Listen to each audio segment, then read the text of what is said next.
శశి, నేను నీకు ఫోన్ చేద్దాం అనుకుంటున్నాను. నిన్నంతా ఏమైపోయావు? ఆ విషయమే. It's very happy news. అవన్నీ తర్వాత. ఊరి నుంచి నాన్నగారు వచ్చారు. అలాగా? ఎక్కడున్నారు? ఏదో ఒక హోటల్లో ఉన్నారు. దయచేసి 2 రోజులు నన్ను డిస్టర్బ్ చేయకు రవి, ప్లీజ్. అదిగా శశి, నేను చాలా ఇంపార్టెంట్ విషయం మాట్లాడాలి. నేను తర్వాత మాట్లాడతాను. వార్డెన్ వస్తుంది, పెట్టేస్తున్నా. శశి శశి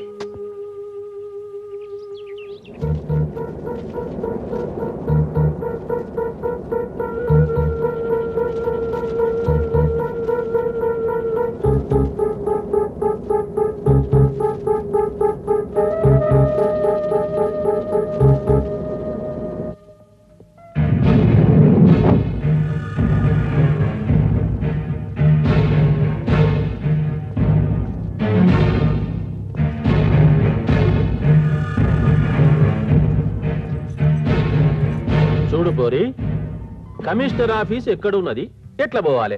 జర మా డ్రైవర్కి చెప్పు. Which commissioner? Municipal commissioner, transport commissioner or police commissioner? If you want EC, contract 548641.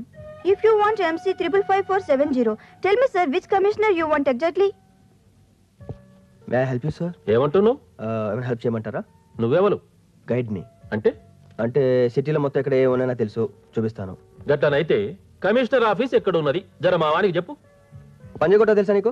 దాని పక్కనే రేమండ్ షోరూమ్, దాని quiet opposite just do it అని బోర్డు ఉంటుంది. దాని ప్యారల్ లైన్ కొంచెం పైకి వెళ్తే మిడ్ వేస్. తెలుసా నీకు? మిడ్ వేస్ తెలీదా? పెద్ద ల్యాండ్ మార్కే బాబు.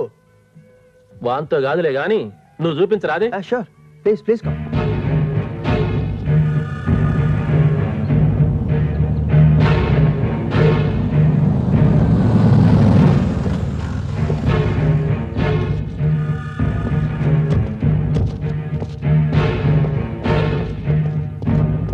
ఎవరండి మీరు?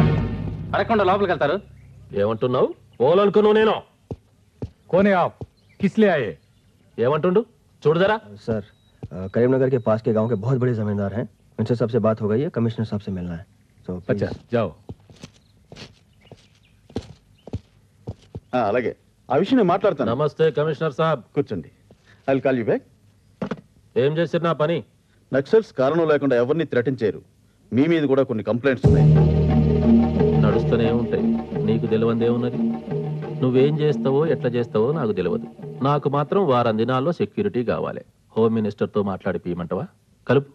అక్కర్లేదు, ఆల్రెడీ ఆయన నాతో మాట్లాడారు. మేము ఇంటెలిజెన్స్కి రిఫర్ చేసాం. యాక్సెప్టెన్సీ రాగానే మీకు సెక్యూరిటీ ప్రొవైడ్ చేస్తాం. మంచిది.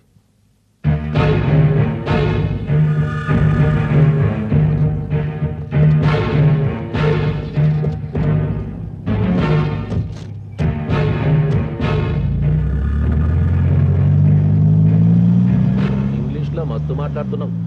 ఏం చదివినావు? డిగ్రీ చేశానండి. డిగ్రీ చదివినావు అయితే మంచిగా ఉద్యోగం చేసుకోక గీతిరి కూడా ఏంది? లవ్లో ఫెయిల్ అయినండి, దాంతో ఇంట్రెస్ట్ పోయింది. ఏదో ఇలా బతికేస్తున్నా. లవ్ చేసినావు? ఎవరిని? చాలా పెద్దింటి అమ్మాయి. పెద్దింటి అమ్మాయి అంటే కులం ఉండదా? ఏ కులపోలు? వెలందారులు. వేలమ్మదోరలు. నువ్వెవరు? తెలీదండి. నీ కులం ఏమిటో నీకు తెలియదు. నీకు దొరల బిడ్డ కావాలి. వాళ్ళెవరో చేతగానోళ్ళ కింద కొడుతున్నారు.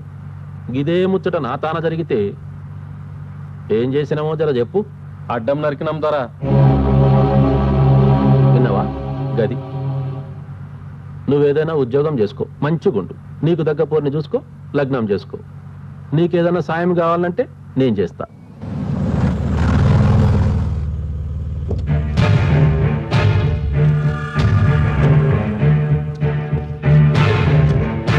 Wanted to say that he was not greedy. రాసుకోవాలి కదా. Okay, the man. మీ నాన్నగారు వచ్చారు. ఒక్క నిమిషం.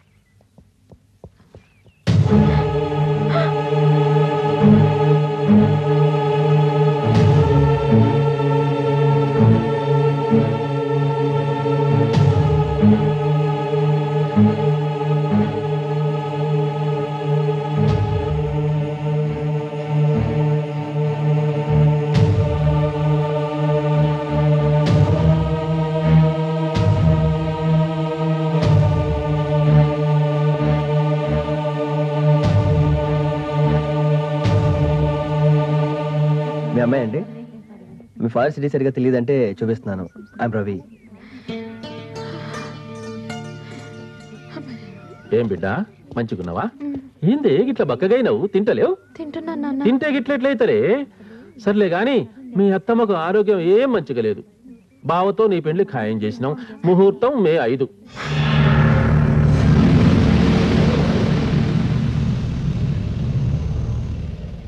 చిన్నాయన్ని చిన్నమ్మను పంపిస్తా గాని నగలు చీరలు నీకేం కావాలంటాయి కనుక్కో బిడ్డ. నేను పోనా మరి? పైసలు ఏమన్నా కావాలనా? వద్దు, మళ్ళీ లోపలికి పోయి చదువుకో. పో మళ్ళా. వస్తావా? మా ఇల్లు ఇక్కడేనండి, నేను వెళ్ళిపోతాను.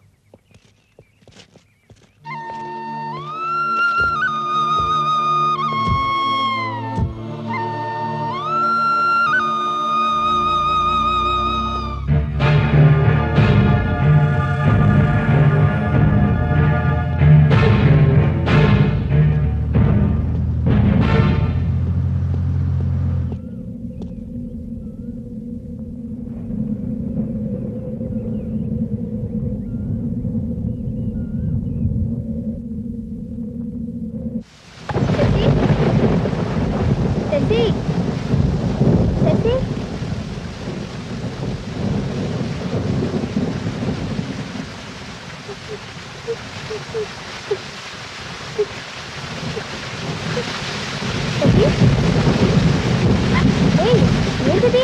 ఎందుకు వేస్తున్నావు? ఏమైంది నీకు? పద పద లోపలికి.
నువ్విక్కడ ప్రేమించడం అంత పెద్ద తప్ప? అంటే నువ్వు నా బిడ్డను? అవును, మీ అమ్మాయిని ప్రేమించాను. ఏమంటున్నావురా పద్మాష్?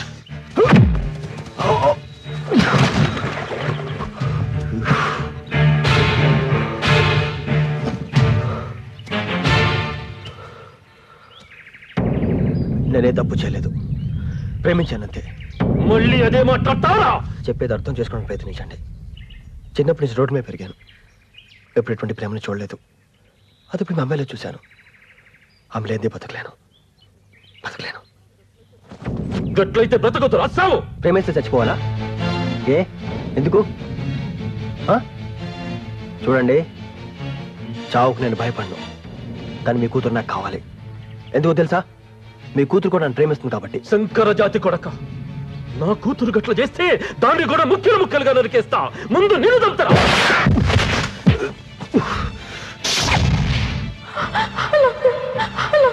ప్రేమించిన వాళ్ళందరినీ చంపేస్తావా? ప్రేమిస్తానికి కులం కావాలా? లేకపోతే చంపేస్తావా?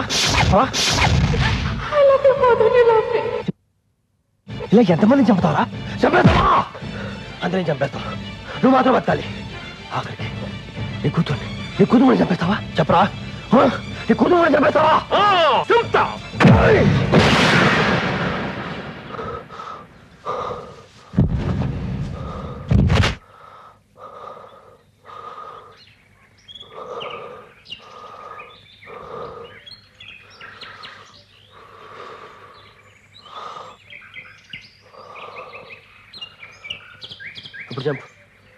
ఇప్పుడు వెళ్ళి చంపండి దాన్ని.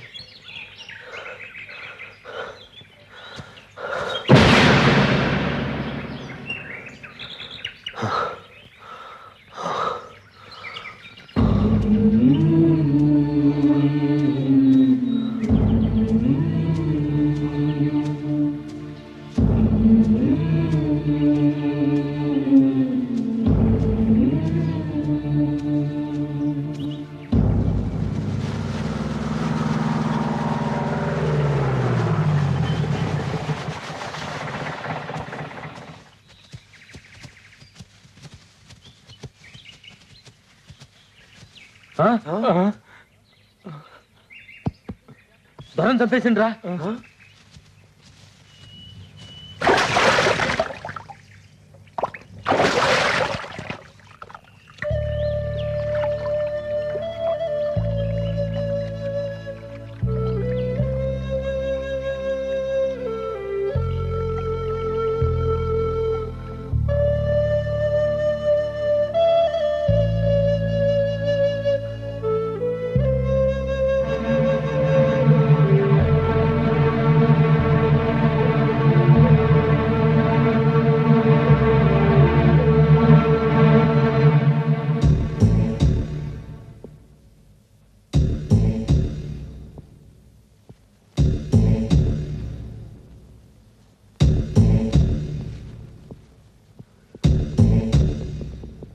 రవి ఎక్కడికి వెళ్ళిపోయావు? ఆ శశి వాళ్ళని నేను నక్సలైట్ చంపేశారు.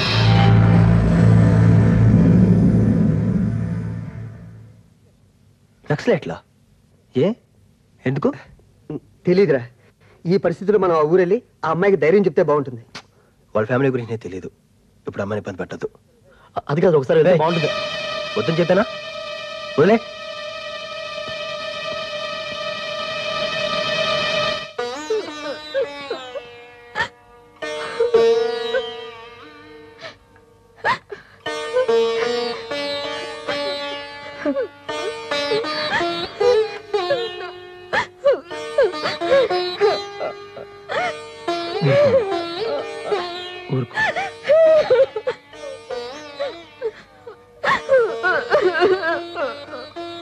ఊరుకోమ్మా, ఊరుకో.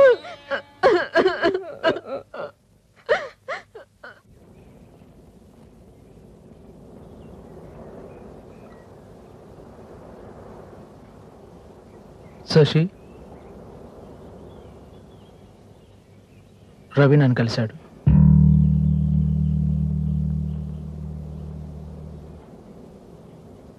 అంతా చెప్పాడు. అతను చెప్పేది కన్విన్సింగ్గానే ఉంది. నిజంగా మీరు ఒకరినొకరు కావాలనుకుంటే దేనికి భయపడక్కర్లేదు. కావాలంటే నేనే మీకు సపోర్ట్ చేస్తాను.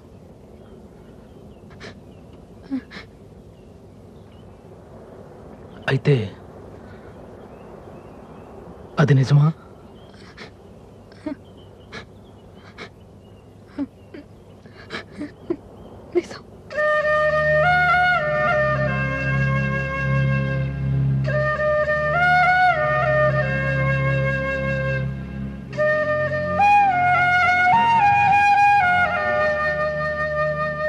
ఇందులో తప్పే ఉంది మావయ్య.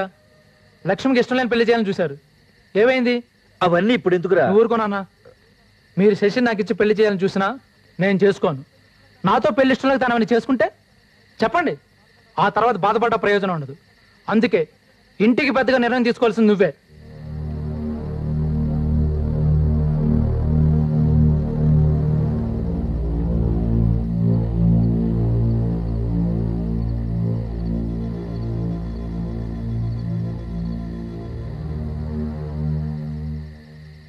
చూడమ్మా, లక్ష్మి చచ్చిపోయినప్పుడు మేం తప్పు చేసామని నాకు అనిపించింది. మళ్ళీ అదే తప్పు చేసి నిన్ను కూడా పోగొట్టుకోలేనమ్మా. అతను ఎవరో చెప్పు. మీ ఇద్దరి పెళ్లి నేను చేస్తాను.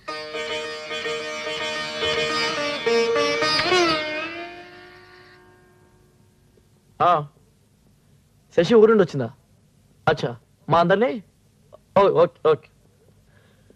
రవి రవి శశి ఊరుండి వచ్చినట్రా, మనందరం రమ్మన్నాడు, ఏదో మాట్లాడాలి. అంకుల్ ఇలా తినగా కూర్చోకు, పద వెళ్దాం. ఎప్పుడు చూసినా ఒక దగ్గర సెటిల్ అయిపోతుంటా.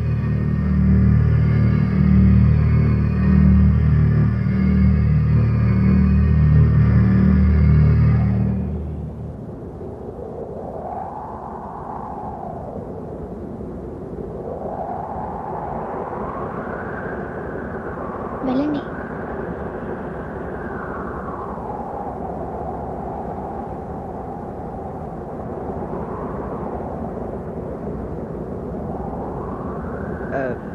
బాధపడకుండా ఉండమని చెప్పడం చాలా ఈజీ, కానీ అలా ఉండటం చాలా కష్టం. ఏం మాట్లాడు, జరిగిన దానికి మనం ఎవరూ ఏం చేయలేం. మేమందరం ఉన్నాం, ధైర్యంగా ఉండు. ఇంతకన్నా ఇంకా ఎలా ఓదార్చాలో నాకు తెలియటం లేదు. రవి,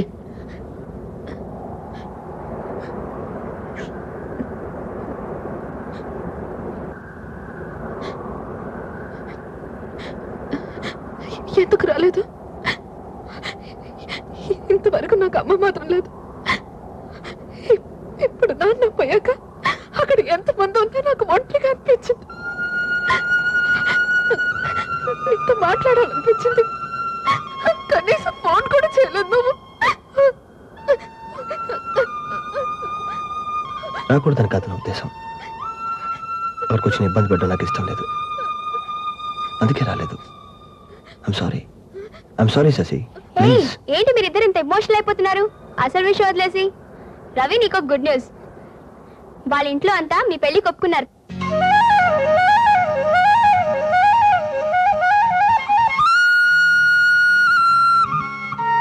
అవునా?